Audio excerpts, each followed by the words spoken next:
Shalom, shalom. Peace and grace be upon you who is watching me today. My name is Julius Mandari, and I would like to welcome you back into our Kingdom Identity and Purpose series. And today I'm going to start with a foundational topic, which is awakening kingdom identity. And this topic today is going to be focusing on knowing your identity in the kingdom of heaven. And I welcome us today, and I believe that with this moment in the presence of God trying to reveal to us who we are in His kingdom, I believe God is going to bless you. God is going to move you from where you are into understanding yourself in a more wider range in the mighty name of Jesus. And I welcome us. I'll be speaking about specific things in our topic today that God will reveal, and you will understand that this is what God wants you to know. I believe many of us Christians, like I usually say, that they love God sincerely. They love God from the core of their heart. They attend churches faithfully. They pray. They serve. They even fast. But something seems to be incomplete in their lives. And you find that even to an extent where some of us are, saved, but they are unsure about their salvation. Many of us come to a point where, they are faithful. They are faithful in walking with God, but they are frustrated. And some are also very active in their ministry, active in their in their call, but again they feel as if and something is unclear about their purpose. They are uncertain about their purpose, and this is what we are going to share today. And someone will ask, why are all these happening? And I would say that you may have faith but still lack identity. I can say that you may love God sincerely but misunderstand His government. I'm going to be sharing 5 things that has helped me through understanding my purpose and my identity. And one of them is in the book of Philippians 3:20, which says that our citizenship is in heaven, or we are the citizens of heaven. I want to tell you that the Bible did not say that we are members of maybe a church, members of denominations. He did not say we are, a religious association. No, the Bible identified us as, citizens of heaven. And when we talk of a citizen, we are saying that a citizen is that person that belongs to a government. A citizen belongs to a government. He's identified by its government. A citizen carries rights. A citizen carries authority. A citizen carries an identity of the country they are from. And a citizen, not only represents a government, a citizen represents the law of that government. A citizen represents the culture of that government. A citizen represents, the nation they are from. So if you understand, this, your mindset will change. The time I understood this, my mindset shifted. I realized that I'm not just a refugee waiting to get to heaven one day. I knew that I am sent for an assignment here on earth. So you're not trying to get to heaven one day. Your life is not all about, planning to get to heaven one day. No, your life is more than that. It is not you getting to heaven. It's actually heaven trying to express itself through you. If you understand that, your mind will shift. Number two, Jesus did not come on earth to preach, religion.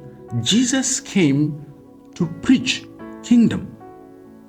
The Bible says in Matthew 4:17, and this is actually one of his messages before he started his ministry.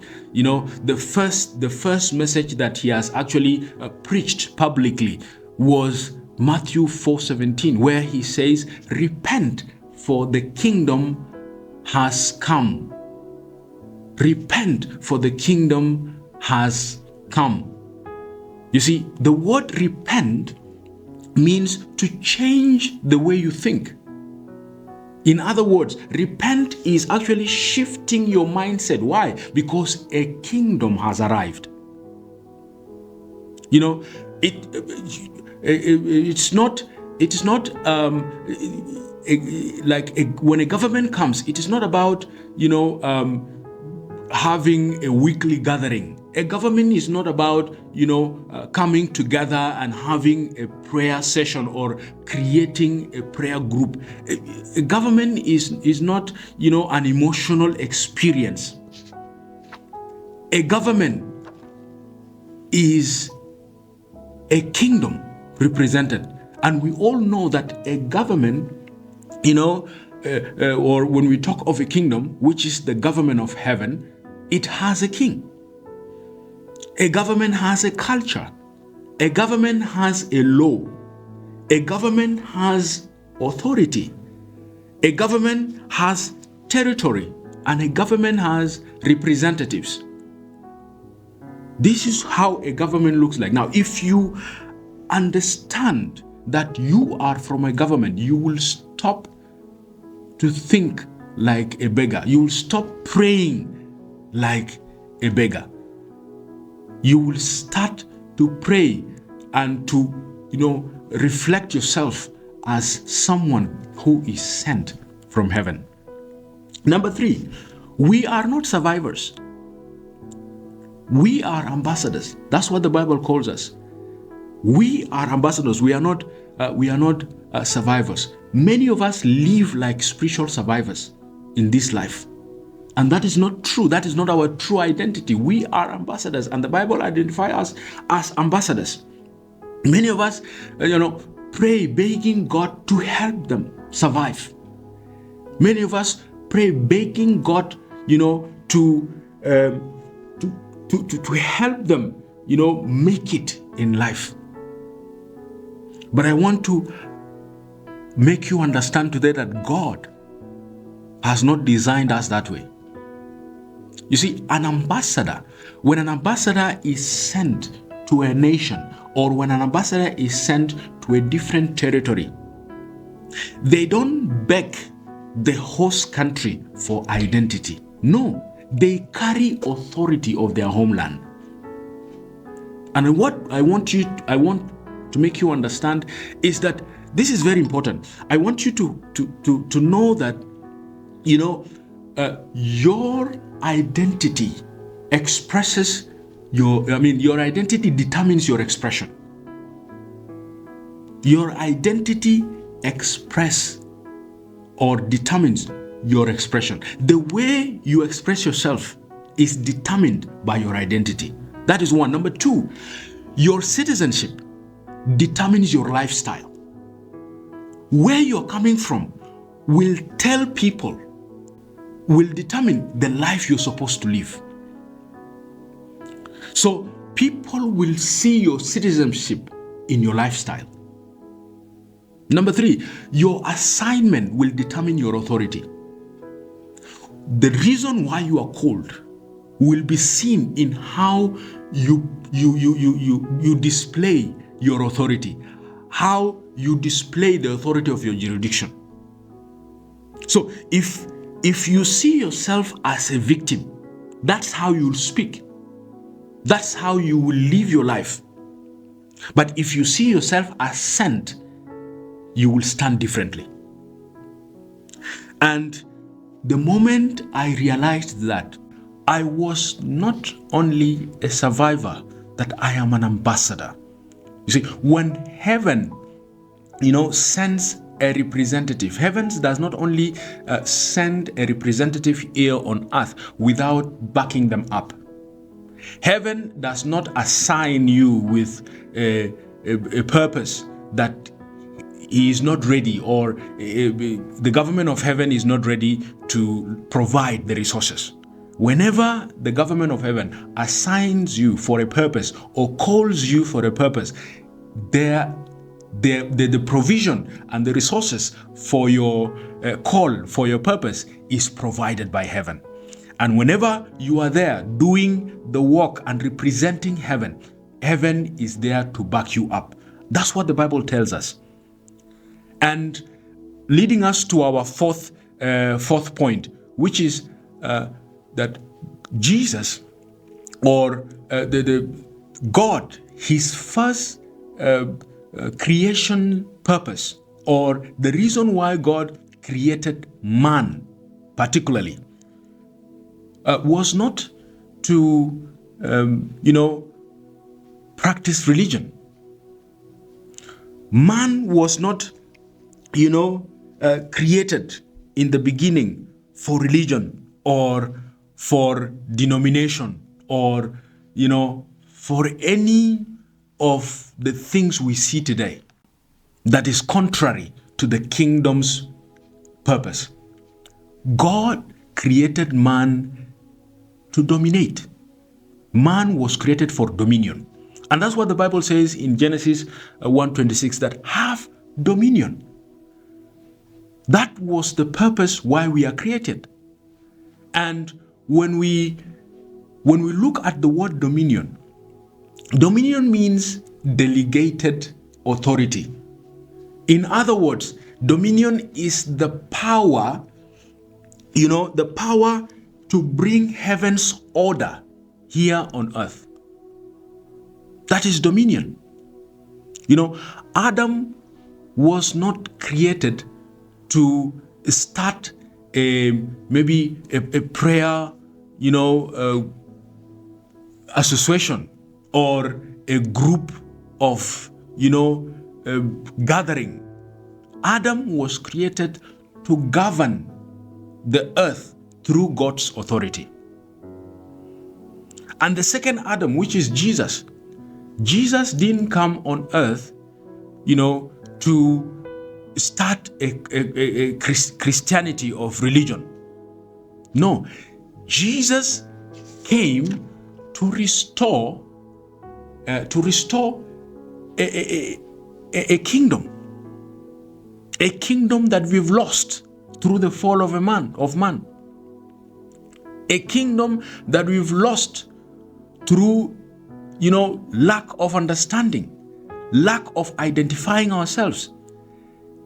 Jesus came to re-establish the man's original purpose here on earth. And to be born again is not to join a church. To be born again is not to join a denomination or a ministry. To be born again, according to the Bible, is to re-enter or re-entering the original purpose of God, to re-entering the kingdom of heaven. And lastly, number 5, to know yourself and know your purpose, we have to go back to the Word. Know from the word, understand from the word. What does the word says about your identity? What does the scripture reveal about your identity? When we come to an understanding of what scripture says about our identity in the kingdom, because many of us have lived, a life of uncertainty, struggling with uncertainty about our purposes. Why? Because we don't know what the Word of God says about us all along. I'm going to share with you, a few of what the Bible says about us. Because there are a lot of things that the scripture says about us, which we have missed.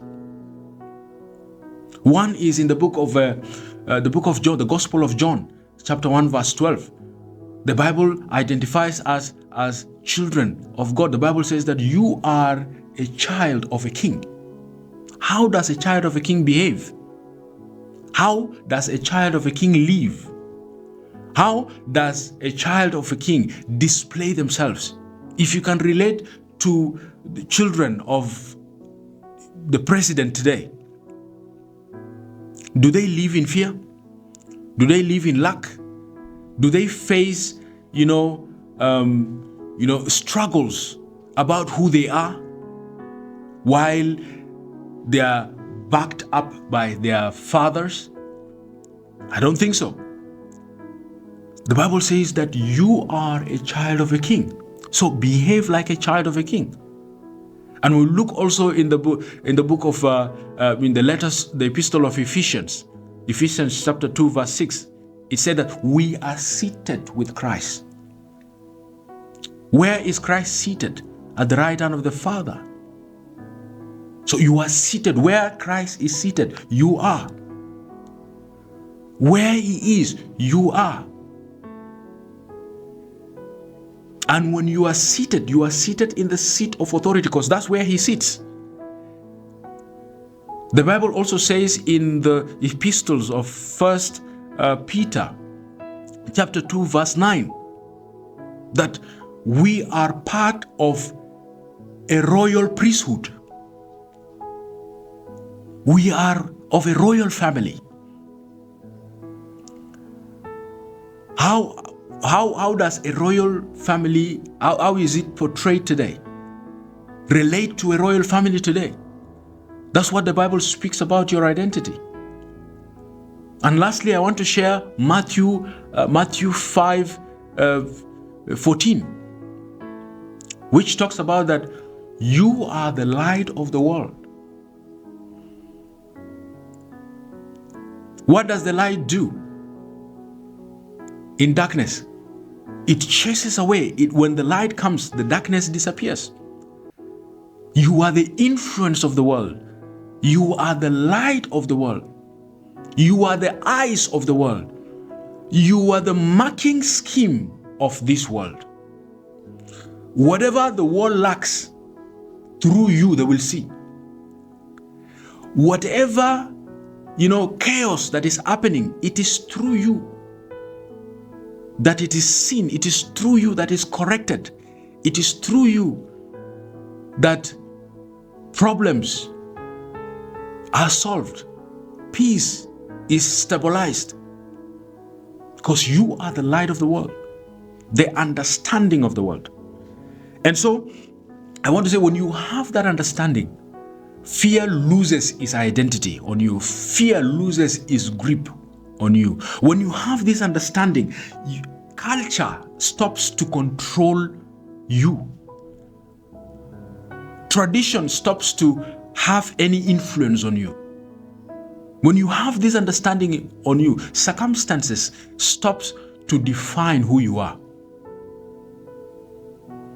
My prayer to you today is that identify yourself by these few points that I've shared. I know God might have revealed something that you might have misunderstood. Like I said in the beginning, the first thing you need to know that you are a citizen of heaven. Number two, you are from a kingdom. You are representing a kingdom. Jesus did not preach religion, he preached kingdom. And if you are from a kingdom, you are representing its king, you are representing its culture, you are representing its law, you are representing the territory of the kingdom. Number 3, you are not a survivor. Stop looking down on yourself as a survivor. You are an ambassador. Because an ambassador represents their homeland. They don't beg. They are backed up. The resources they need, to fulfill their purposes are already provided. Number 4, you are, you were created to dominate. Have that understanding that you are here to dominate. You are not here, to create religious associations or religious gatherings. You are here to dominate. So I want to encourage us that wherever you are, dominate. If you are a teacher, bring heaven's influence into education. If you are a businessman, bring heaven's influence into the marketplace. Wherever you are, bring heaven into that influence. And I pray God will use you like never before. I want to encourage you who is watching today, that if this teaching has blessed you today, please don't forget to share and allow a brethren to be blessed too. I pray that the power of God and the revelation of God will continue to open your understanding, that you may come to an understanding of who you are, and God will continue to bless us in the mighty name of Jesus.